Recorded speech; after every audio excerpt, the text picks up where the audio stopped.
My name is Tamara John. I'm 30 years old. 30. A number that's supposed to feel like a milestone, something solid. But when I opened my eyes that morning, the first notification I saw wasn't a happy birthday or even a forgotten late night text. It was just the family group chat. A gray bubble from my mom's number. Congratulations. No name, no emojis, not even a heart. Instantly swallowed by my sister's chaos, one sending updates about her new puppy chewing through her sofa, the other sending a video of her toddler smashing blueberries like a tiny fruit assassin. Not a single person said, "Happy birthday, Tamara." I sat there in bed, staring at the cold light of my phone. The silence hurt more than I wanted to admit. I told myself, maybe they're busy, maybe there's a surprise, maybe they forgot, and forgetting is kinder than not caring. Around noon, I texted my mom, me. "Hey, any plans tonight? Just wondering." It took her 90 minutes to respond. "Mom, we're too busy to celebrate, honey. We'll do something later this month." No apology, no explanation, just dismissal. I tried to shake it off. My boyfriend, Daniel, kissed my forehead before leaving for a late shift, telling me we'd celebrate properly this weekend. I smiled like I was fine, but a quiet, familiar ache curled inside me. The one that arrives every time my family reminds me where I stand. I've always been the dependable one, the one who pays, the one who helps, the one who absorbs the chaos. But that night, something shifted. At 8 p.m., while my son built a pillow fort in the living room, I scrolled through Instagram, and there it was, a selfie. Posted by my mother. A long restaurant table, downtown, expensive, loud. The same place she told me she couldn't handle tonight because she was too tired. My parents. All three of my sisters, their partners, the toddler, and the damn golden retriever puppy, sitting in someone's lap, wearing a napkin bib. They were celebrating the dog.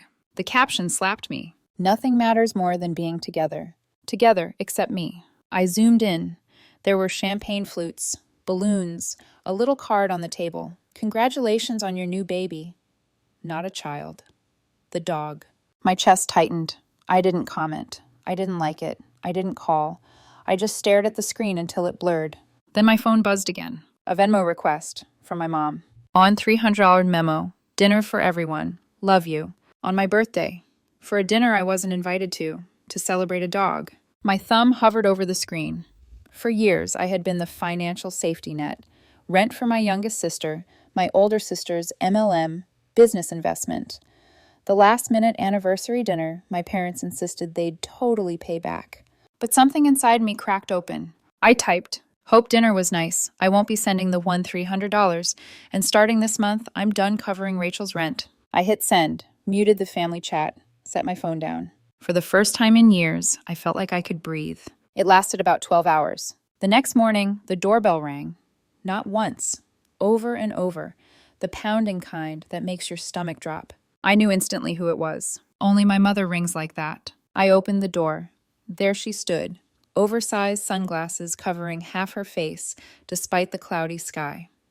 My dad stared at his shoes like he wished he were anywhere else. Neither waited for an invitation. They stepped inside like they owned the place.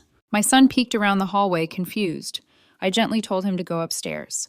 "Stay with your sister. Don't come down." My mother walked straight into my kitchen, opened the cabinet with my plates, took one out, and dropped it. It shattered across the tile. I froze. At first, I thought it was an accident. Her grip slipped. Something logical. Then she picked up another, and dropped it, another, and another. Ceramic exploded around her feet like a ritual. She wasn't yelling. She wasn't even breathing hard. Just breaking things. My dad stood with his arms crossed, doing nothing. Not stopping her, not helping, just silently approving. "Mom, stop," I snapped. "What are you doing?" She didn't respond. She moved to the mugs, picked up the world's best mom mug my daughter made for me in kindergarten, the one with her tiny handprint baked into the glaze. She dropped it. It cracked clean down the middle. I felt heat rise in my throat. I wanted to scream, but I wouldn't do it in front of my kids. I wouldn't give her the satisfaction. "Get out," I whispered. When she ignored me, I pulled out my phone. "I swear to God, if you don't leave right now, I'm calling the police." My mom froze. My dad finally whispered something to her, too low for me to hear, and they walked out. Just like that. The floor glittered with broken glass and ceramic. My children trembled upstairs. My hands were shaking as I swept the shards. I didn't call the police, not because she didn't deserve it, but because the image of my kids watching their grandparents dragged away in handcuffs felt like another kind of trauma. I cleaned the mess, took pictures, saved security camera footage. I had a feeling this wasn't over. And I was right. By morning, my phone exploded. 15 missed calls, 7 voicemails, dozens of texts from relatives. At the center of it all, a group message from my oldest sister. "You're unbelievable." That was all. No one asked what happened. No one asked if my kids were okay. No one asked why our mother was smashing dishes in my kitchen. Then Aunt Lynn left a voicemail. "Tamara, sweetheart, your mother is very upset. She said you threatened her. She says you screamed at them. I just hope you'll be the bigger person." The bigger person. Always me. Something in me settled then. Heavy, cold, unmoving. I opened Facebook, and I posted everything. The truth, the pictures, the timeline, the boundaries. No rage, no insults, just quiet truth finally spoken. I turned off comments, set my phone down, and waited for the storm to come. My phone buzzed again the next morning, just as I packed lunches for the kids. It was my daughter's school receptionist, her voice soft and careful in a way that made my pulse climb. "Ms. John, someone claiming to be your boyfriend's mother called, asking for access to your daughter's school records. She said she's worried about the child's home environment." I closed my eyes. Daniel's mother passed away 5 years ago. A small gasp. I'm so sorry. We'll document this as a suspicious request." "Thank you," I said, though the words scraped coming out. When I hung up, I stood still in the kitchen, hands pressed flat against the counter. Someone was escalating. Someone who knew exactly how to jab the softest parts of my life, aimed at my kids, at me as a mother. The day dragged like wet clothes on a line. Somewhere around noon, I made the mistake of checking Facebook. Rachel had posted a long, trembling essay about being abandoned, about how she was losing her home, about how her family was turning its back on her. She tagged me. She tagged Mom. She even tagged her ex, the same man I paid to move out after he cheated and threatened to leak her photos. Her friends flooded the comments with sympathy. "You deserve better." "I'm so sorry, girl." "Your sister did what?" Not one mention of the 2 years I covered her rent, or the vacations she took while I paid her electric bill. People believe the first voice they hear. 3 hours later, I got a knock at the door. 2 police officers stood on the porch. My son clung to my leg. "Ma'am," one said gently, "we received a report of screaming and breaking glass at this address." My jaw slackened. There's been no yelling, no anything. I stepped aside so they could see my living room. Quiet, tidy, my kids coloring at the table. The officer gave a small nod. "Thought so. Sometimes these calls are malicious." I almost laughed. Or cried. I wasn't sure which. The next day, Daniel found the damage. My car, a fresh, deep key scratch across the front door. His car, one tire neatly slashed. He crouched down, fingertips brushing the torn rubber.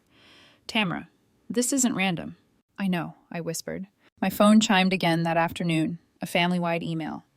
My mother's voice dripped from every sentence. "Tamara is unstable. Daniel is manipulating her. The children are in danger. We're all very worried." I felt something inside me sink, heavy as stone. She'd done it, completely rewritten the story before I even processed it myself. Daniel came up behind me, sliding his arms around my waist as I stared at the screen. His warmth contrasted sharply with the icy panic spreading through my chest. "You don't deserve any of this," he murmured. Before I could respond, another notification popped up. A DM from his ex-girlfriend. "Hey, I saw the stuff online about your family. Just checking if you're okay. If you ever need to talk, I'm here." A wave of irritation shot through me. Perfect timing. Of course she'd slither into the chaos. Daniel frowned. "I didn't even know she still followed me." "It's fine," I lied, tossing my phone aside. That night, Melissa called. The second I answered, she said, "Tamara, brace yourself. I'm sending you something." The video came through as a screen recording. Rachel and Megan, my sisters, laughing on Snapchat, faces glowing in neon heart filters. Laughing. Let's see how long it takes Tammy to crack. She always caves when Mom cries. She'll delete that Facebook post in a week. She's so dramatic, like we actually hurt her. I stopped breathing. It wasn't the words. It wasn't the mockery. It was the cold truth beneath it. They expected me to break, because I always had. Daniel stared at the video over my shoulder, his jaw tight. This is disgusting. The video ended, and for a long moment neither of us spoke. Something quiet and terrible settled in my chest. Not pain, not shock. Recognition. Mom's rage yesterday. The lies she'd woven for years. The carefully curated image that I was unstable, emotional, unreliable. It wasn't sudden. It was strategic. She'd been preparing this narrative long before I said no. Melissa's voice cut through my thoughts. Tamara, I should have told you sooner. Mom's been planting these seeds for months. Saying you're drifting, forgetting your roots, acting superior. She made people expect you to explode. I sank onto the edge of my couch. Why? You stopped paying as much, she whispered. They felt it. My throat tightened. So I was only useful as long as I was paying? There was no answer. She didn't need to give one. After we hung up, I walked to the dining table, grabbed a notebook, and opened to a blank page. I wrote, Katie, remove myself from Rachel's rental file. Call her landlord. Cancel Netflix, Hulu, Disney+, Spotify, all family profiles under my card. Remove my parents and sisters from my emergency contacts. Update my will. Update my medical directives. Create a trust for my kids. Assign Daniel's brother as guardian. Freeze shared accounts. Change passwords. Backup home security footage. I wrote until my hand cramped. Daniel sat across from me, watching silently. You're done, he said. Yeah, I breathed. I am. Not with rage, not with tears. With clarity. My family hadn't just crossed a line. They'd burned the bridge clean through. And I wasn't rebuilding it this time. 3 weeks passed before they showed up again. It was a Saturday morning, quiet except for the soft clatter of my kids building Lego towers in the living room. Daniel had stepped out to grab coffee when the knock came. 3 sharp raps that carried the weight of old habits. I opened the door. My father stood there, and behind him, Rachel and Megan. But not my mother. Interesting. My father cleared his throat. Tamara, can we talk? I stepped outside and closed the door behind me, leaving only a thin barrier between them and my children. The morning air felt cool, almost too clean for what I knew was coming. Rachel started crying instantly. No warm-up, no attempt at subtlety. We're losing the apartment, she said, voice trembling like a bad audition. Megan folded her arms, chin tilted high. We know things got messy, but we're still family. Family. Amazing that the word always resurfaced only when they needed something. My father sighed deeply. Your sisters are struggling. We all are. Things have been difficult. There it was. The real reason they came. Rachel sniffled loudly. Can you just cover the rent this month? Just this month, I swear. After that, we'll figure things out. Megan reached for my hand, but I stepped back. You tried guilt, I said. You tried pressure. You lied about me online. You tried to scare my kids. And now that none of it worked, you're at my door asking for money? Rachel's mouth snapped shut. Megan looked away. My father's jaw tightened. You're being stubborn, he muttered. This is petty. Petty? I whispered. You watched Mom smash dishes in my kitchen and said nothing. You let her spread lies about my mental health. You let her involve my children, and you stood back, arms crossed, like a spectator. His eyes flickered, but he stayed silent. I continued, voice steady and cold. I'm not paying your rent. I'm not sending money. I'm not reopening accounts. And I'm not deleting the post. Megan's eyebrows shot up. You left that up? Yes, I said. People deserve the truth. Not your version. Not Mom's version. The truth. Rachel's tears evaporated instantly, replaced by raw anger. Unbelievable. You think you're better than us now just because of your boyfriend? Daniel has nothing to do with this, I said sharply. These are consequences of your choices, of the lies, of the years you treated me like a walking, talking debit card. Megan scoffed. We're your sisters. Not anymore, I cut in quietly. Titles don't survive behavior. My father looked at me then, really looked at me, and I saw it. The moment he realized the old version of me was gone. The obedient daughter, the reliable fixer, the convenient wallet. He'd lost her, and he didn't know what to do with the person standing in front of him now. I reached for the doorknob. This conversation is over. Megan tried one last shot. Mom's been crying for days. She says you won't even speak to her. I opened the door just enough to slip inside, then paused. She never called, I said, not once. Their faces stiffened. Goodbye, I said, then closed the door. The click of that latch felt like the final note of a song I'd been trying to stop singing for years. Inside, the kids were still building their tower, blissfully unaware. Daniel arrived moments later with 2 coffees.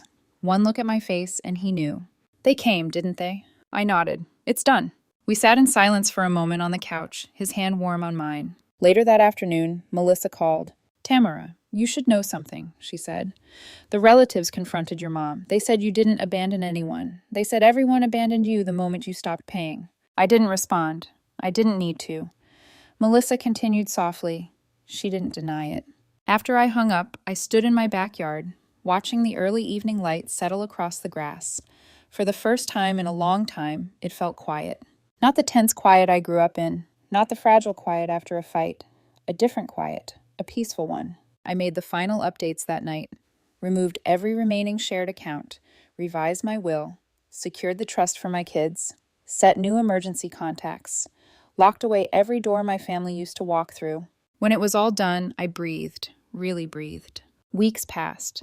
No sudden Venmo requests, no guilt-laced voicemails, no smashed plates, no strangers calling schools pretending to be relatives, no chaos, no manipulation. Just dinners with Daniel, kids who laughed without looking over their shoulders, real birthdays, real peace, the kind I didn't know I'd been starving for. And in that quiet, I realized something simple and true. They didn't lose me, they lost access to me, and I gained myself.